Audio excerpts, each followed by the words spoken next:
It started with something so small I almost missed it. An email thread about Q3 capital alignment routine, expected the kind I usually kicked off, but this time I wasn't copied.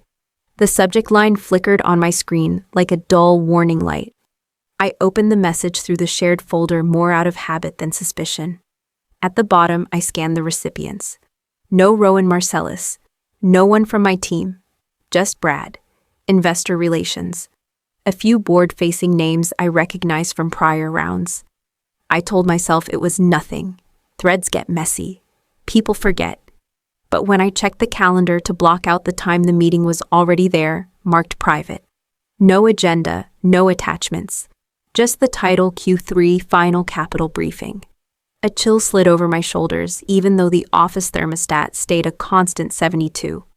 I didn't ask. Not Brad. Not Cynthia from finance. Not even Jessa, my newest analyst, and the only one who still asked me questions without an agenda. I didn't want to seem paranoid, but the silence grew louder. I started watching. Patterns emerged. Forecast decks I usually reviewed were finalized without my input. Kim from Investor Relations, who used to run every metrics package by me, stopped dropping by my office. Brad passed me in the hallway twice without looking up. Once I saw him in the reflection of the glass, adjusting his tie before walking into a conference room I hadn't been invited to. That night, I reread my notes on the Q3 roadmap. I wasn't worried. Not yet. I was confused mostly. Numb in a way I couldn't name. But the next morning, I opened Slack to a direct message from Jessa. 8:17 a.m. You're not in the room. Why just 5 words? No punctuation. But I stared at them for far too long. I typed back slowly. Thanks for the heads up. She didn't mean to stir anything. She was still green, still learning the political weather patterns. But she noticed what others ignored. And whether she realized it or not, that message marked a shift I couldn't reverse. Across the glass wall of my office, the boardroom filled. Brad was laughing at something. Kim handed out briefing folders. The door closed. And for the first time in my career, I realized the decisions were being made without me in the building I helped build. I didn't move. I just opened a clean page in my notebook, drew a single line across the center, and waited.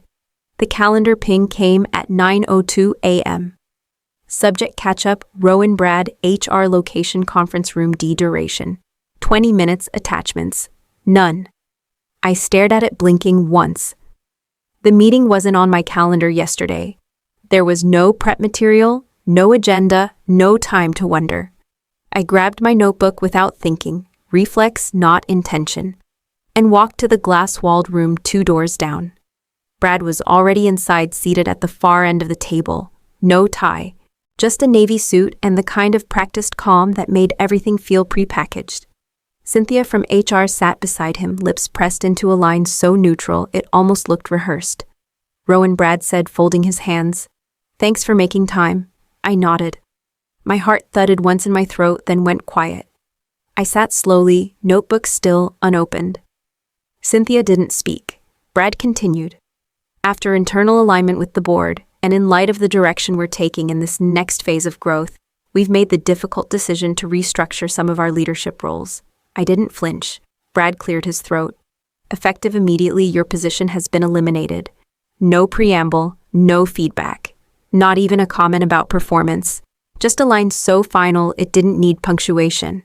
Cynthia slid a white envelope across the table. Her hand trembled slightly, but she didn't look up. I stared at it for a moment, then at her. Her eyes stayed on her lap. Brad added, "You'll have support from HR through the transition. Security is available if you need to collect your things." If? That word hung there longer than the others, as if they expected resistance, as if I might cry or argue or demand clarity. But I didn't. I picked up the envelope, stood. My heels made a soft click on the polished tile. I didn't thank them. I didn't ask why, because I already knew. Brad couldn't look at me. Cynthia blinked twice hard. I turned toward the door, opened it with a calm hand, and walked out, still carrying the notebook I never used. I didn't stop at my office. I kept walking past the hallway portraits I helped choose, past the awards cabinet I dusted myself before board visits. Each step felt both weightless and anchored. Back in my office, I closed the door, leaned against it, and finally breathed. The silence didn't break me, it steadied me. And when I turned to face the room, I knew exactly what I needed to do next. I moved like someone handling glass, quiet, deliberate, careful not to break the moment or myself. I pulled a cardboard file box from beneath the desk, the same one I kept from our second office in the Loop. It still had a faded label on the side, Marcella's Strategy. I started filling it without a checklist, just instinct. Framed photo of our first team offsite in Denver. The bonsai sent by a Tokyo client after the Series C milestone. My fountain pen, the only thing I ever asked for in an end-of-year bonus. It all went in piece by piece, like someone collecting fragments from a life that no longer belonged here. Outside the glass, the hallway buzzed with polite avoidance. No one stopped. No one asked questions. A few glanced in, then looked away. Amanda from procurement, who once cried in my office after her first pitch failed, walked by without slowing down. Charles from legal nodded barely. I didn't blame them. By now, the story was circulating, sanitized, strategic, easy to swallow. Leadership transition, vision realignment, a mutual decision. I lifted my head for a moment and caught sight of the main conference room. Through the glass wall, I saw the projector glow across the far end. Brad stood near the screen gesturing at a slide, and there it was, my framework. My original slide from last year's summit in Boston, Client Retention Through Trust Infrastructure. The title remained. The layout. Even the diagram flow I'd built on a napkin during a red-eye flight. But they'd cropped my photo out of the lower corner. The room nodded along like it was his idea. Like he had architected the very foundation I built with long nights, missed birthdays, and the conviction that relationships mattered more than numbers. I turned away, not out of pride, out of clarity. They hadn't just removed me. They were already rebranding my legacy. I closed the last folder in the box, placed it on top of everything else, and straightened my shoulders. My hands were steady, my chest quiet, because they could take the slide, they could take the office, but they hadn't yet realized where the real infrastructure lived. And I was going home to find out if they ever even understood what I gave them. I didn't cry when I got home. I didn't pour wine or collapse on the couch or replay Brad's voice in my head. I opened my laptop and logged into the archive system. The Root Hub was where everything began back when we were 5 people too broke for project management software and too stubborn to wait for approval. Back when I still wrote code on weekends and built out licensing logic by hand. I wasn't sure what I was looking for, maybe a reason, maybe a loose thread. But what I found was something else entirely. The interface had changed. Sleeker branded, but the architecture was the same.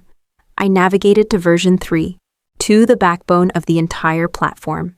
That's the version we shipped right before our first major partnership with Elaris Group. The version Brad never fully understood even when he presented it. I opened the metadata.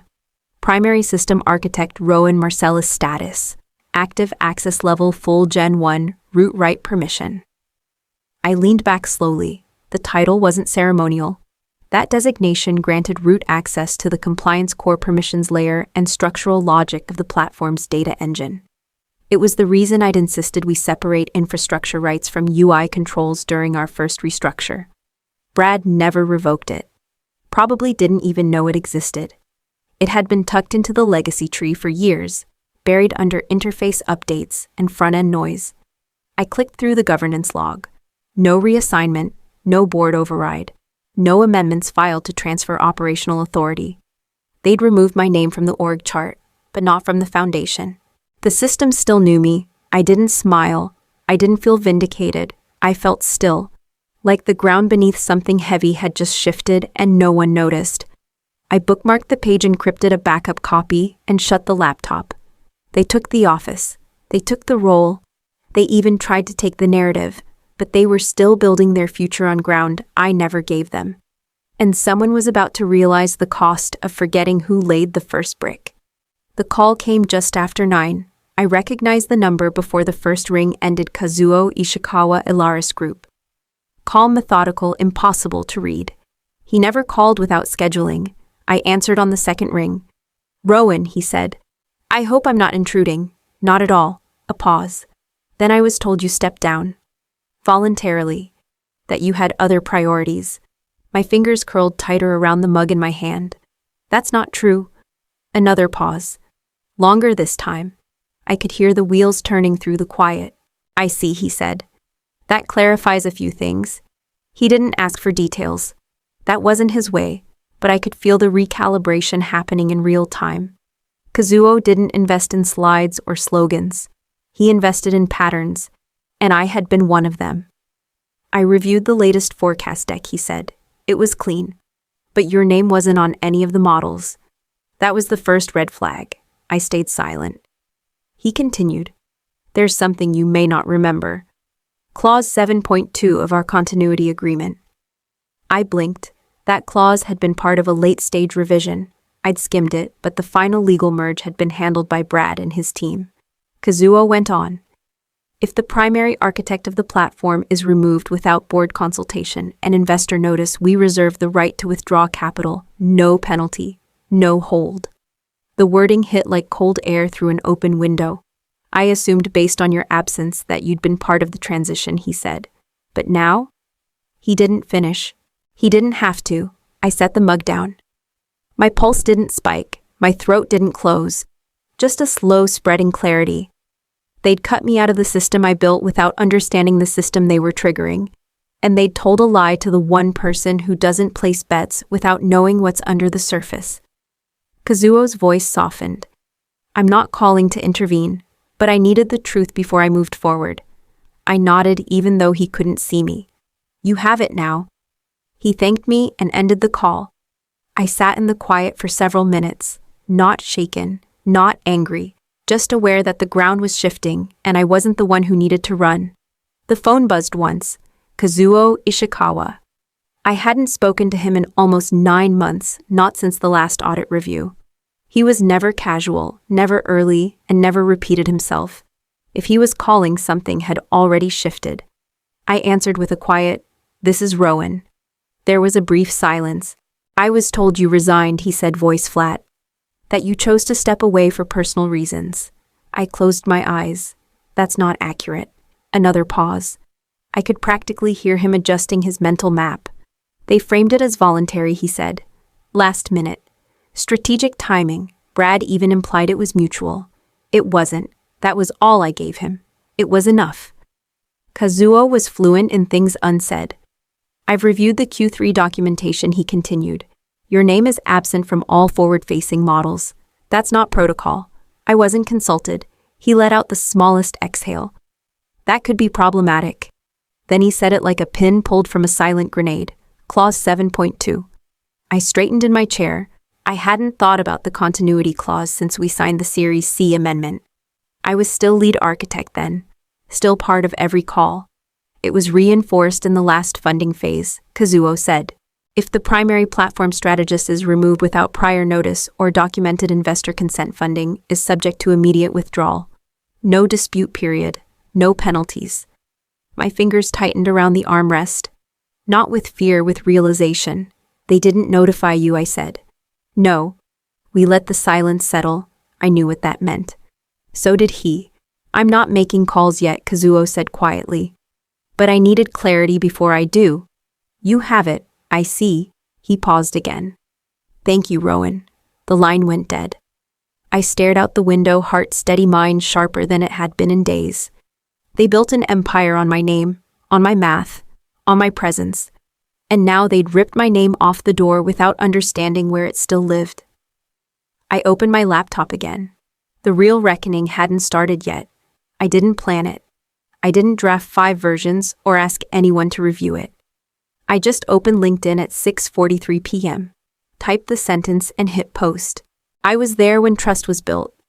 Now you wonder why it's gone. No hashtags, no photo, no context. Just the truth left out in the open. I closed the app and turned my phone face down. I didn't expect a reaction.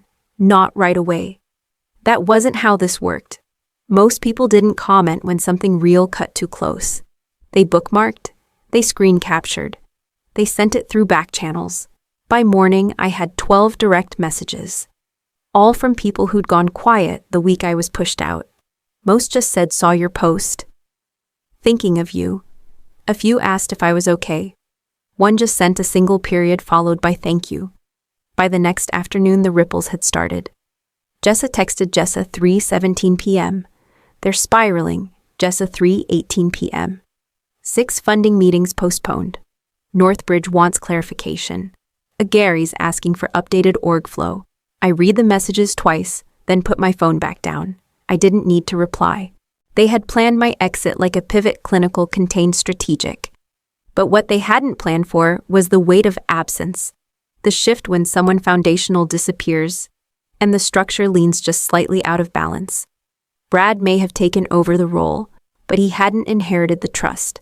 That was never transferable.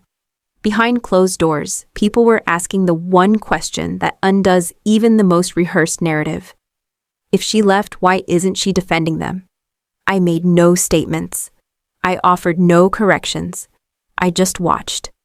The silence around my name began to hum with meaning. Later that night, another message came in. This one from a former board advisor. They're trying to figure out what's real. You were the only part they never doubted. I locked my phone again. The collapse had already started, not with a press release or a whistleblower, just a sentence. And it was only the beginning. The audio came late on a Wednesday, tucked inside a message from Jessa. No subject line, just a file attachment and 3 words. You should hear this. I hesitated before pressing play. Not because I didn't want to know, but because I already did. Brad's voice came through crisp and too casual. It wasn't me who broke continuity. That was Rowan's job. She should have left documentation. She should have thought ahead. Someone in the room exhaled. Another voice, tired, clipped. You told us she resigned. A pause. Then paper rustling. Brad again, quieter. Well, whatever narrative works now. Just don't tell the board we're locked out of the root hub until we fix the rollback key. I paused the audio and let the silence hang. They were locked out. The access Brad never revoked, the one buried in version 3.2's legacy permissions. I hadn't touched it. But it had already started touching them. They were trying to move forward on a system they no longer understood, with a story that couldn't hold. Jessa messaged again, minutes later. Jessa, 10:04 p.m. I sent it to Kazuo. Jessa, 10:05 p.m., he responded. Noted. We'll handle it. I didn't reply. There was nothing to add. The next day I received a text from an unknown number, Kazuo 7:39 a.m. The recording was clarifying. We've informed counsel. Strategic silence speaks volumes. I read the message twice, not for confirmation but to let the words sink into the stillness I'd chosen. I hadn't leaked anything. I hadn't sent cease and desists. I hadn't posted screenshots or made counterclaims. I had listened. And now, so were they. Legal inquiries began quietly, no subpoenas, no headlines. Just hushed meetings, document requests, and sidelong glances in elevators. I made no moves. Sometimes the loudest power is the one that doesn't rush to be seen. Because while Brad scrambled to patch holes with whatever story fit the moment, the foundation kept whispering the truth. And I knew it would reach the right ears whether I spoke or not. The room was windowless, tucked inside a quiet co-working space downtown. 4 senior stakeholders sat across from me, no names, no logos, just clean notepads and tired eyes. They didn't ask how I was. They asked about architecture. They pushed a licensing draft across the table. A sublicense to Origin Analytics dated last week, signed by Brad. I read it once, then again. He didn't have the authority, I said, sliding the paper back. Version 3.2 falls under shared IP. Any sublicensing requires my release. Clause 9.1. No one interrupted. They knew, or at least suspected. Now they had confirmation. He also bypassed compliance approval, I added. Origin doesn't meet protocol thresholds. That's a violation. Someone shifted in their chair. One of them underlined a sentence. Another scribbled a note beside a clause I had written 3 years ago. I didn't raise my voice. I didn't speculate. I just said, you're holding something you don't understand. For a long moment, no one spoke. Then the lead auditor said quietly, we'll pause the rollout. I nodded, one stood and gathered my bag. The door closed softly behind me as I walked back into the light. The lobby looked smaller than I remembered, or maybe I'd just outgrown it. A junior associate met me with clipped politeness and a folder of final paperwork. Termination of equity, release of claims, formal closure. I signed everything carefully, then placed a second envelope on the table, my legal release of version 3.2. His eyes flicked up. "You're sure?" I nodded. "I'm sure." They needed it clean. Tidy, done. So I gave them what they asked for on paper. What I took wasn't written in any clause. It wasn't a document or a percentage. It was what I carried with me the day I left the trust, the blueprint, the memory of everything they thought could be replaced. On my way out, Francis at the front desk smiled softly and said, "We're glad you didn't disappear." I smiled back. Honest things don't vanish, they just change direction. The walls smelled like fresh paint. The lights flickered once, before settling into a soft glow. No furniture yet, just a whiteboard, 2 laptops. And Jessa sitting cross-legged on the floor with takeout containers between us. She looked up. "You sure about the name?" I nodded. "Red Root Systems. Something that grows quietly, deep." She smiled and handed me a marker. I wrote it across the board in uneven letters. Amira Bell from Sequoia North had called 2 days earlier. No pitch deck. No formalities. Just a calm voice saying we're not backing a company. "We're backing you." I'd told her I needed a week. She said take 2. I only needed 1. Now we were here. No glass towers, no slides. Just space unclaimed and ours. Jessa leaned her head back against the wall. "Where do we start?" I picked up the marker again. "Right here," I said. "From the root.